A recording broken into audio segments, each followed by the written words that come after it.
The word hacking is being used as such a normal word these days because I can see people all around in the social media saying that, hey, my account has been hacked. Even my friends to me sometimes come and say that, hey Arnav, my account is hacked, what should I do, what not to do, and all those stuff.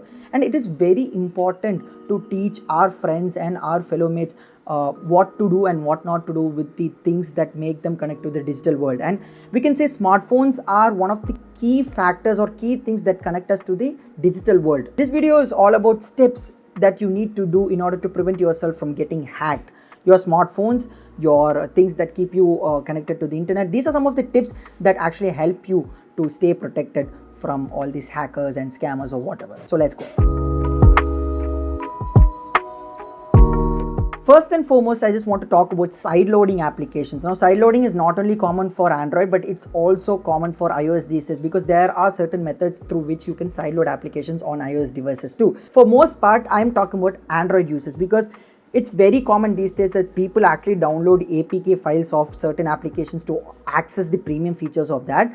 Not talking about accessing sideload applications of very big brands that are not available on Play Store, but I'm talking about certain applications which we actually sideload in order to get the premium features of it. Now, the thing that you have to keep in mind that these websites will have dangerous spywares, and when you click on the download button, there'll be multiple ads popping and there'll be a lot of activity happening on the screen in which you will probably not see an extra application being downloaded on your smartphone, or there are chances that these websites will have dangerous container files which actually affect your device in order to get information from your device, or the APKs which you actually download will have some spywares embedded onto it that you might not recognize. Because if you see the battery usage or the internet usage behavioral pattern of these applications, it will be very weird. Now you can ask me, what about the applications that are not available on Play Store but is by big brands? Now I can give you an example. Dream11 is one such company where their official application is not available on Google Play Store, and that's quite evident because Google Play Store's terms and conditions does not allow applications like Dream11 to be present on their platform. So that's completely fine because they are a very big brand and they don't actually hack onto your devices, or they don't compromise your data. Of course, they also use the data in a different way, but they don't directly put you in harm. Keep in mind that sideloading applications on Android or on iOS is very dangerous because it can tamper many things from your device. That's very evident. Next one is using firewall applications and managing permissions. Now, there are certain apps which use internet without even any need.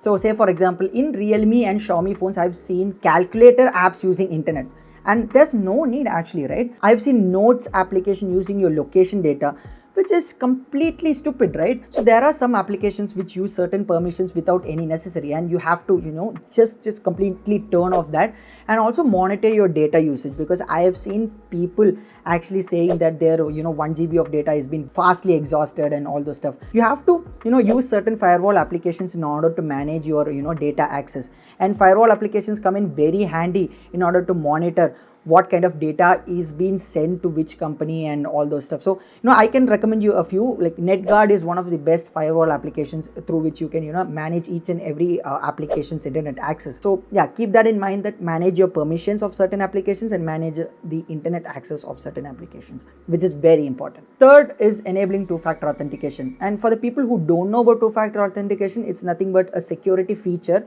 in certain platforms that you can turn on. So in Gmail, if you ask what is two-factor authentication, while you try to log in, it will ask code to the existing device which has already been signed in order to confirm that you are signing in to your permission, or is it someone else trying to sign in. So this is a very good process in which you can know whether your account is being signed by someone else in some other location, or is it you actually trying to sign in or not. So enabling two-factor authentication in the platforms that you use is very important. Number 4, keeping yourself secured while using public Wi-Fi. Now, public Wi-Fi is not very common here in India, but there are places where you can get public Wi-Fi with no passwords. And public Wi-Fi is one of the biggest hotspots where hacking happens or data compromise happens. So, when you have a situation to use public data, like public Wi-Fi, you can use it, but make sure you use it using a VPN, or if you don't have a VPN, or if you don't have enough money to afford a VPN, I think you can use Tor browser, because Tor browser actually makes your browsing experience very safe, very secure, because it works in a different principle and it keeps your browsing thing very safe. So using Tor browser by using public Wi-Fi actually keeps you safe than using your normal Google Chrome or Mozilla Firefox, because it provides you an additional security. Or you can even use any VPN applications, like I use NordVPN. You can also use any VPN like ExpressVPN or something like that, because it provides you an additional security. It doesn't mean that you can't get hacked. If there is a loophole, a hacker can get an access towards your data, but it will provide you an additional security that I can promise. So while using public Wi-Fi, just make sure to use a VPN or Tor browser to use the internet. Last and final thing is using different passwords for different applications or platforms. Now I know this is very difficult because I myself don't use this trick. I have to change it. I have in fact changed many passwords of many platforms. So I usually keep one password for every platform, which is actually wrong.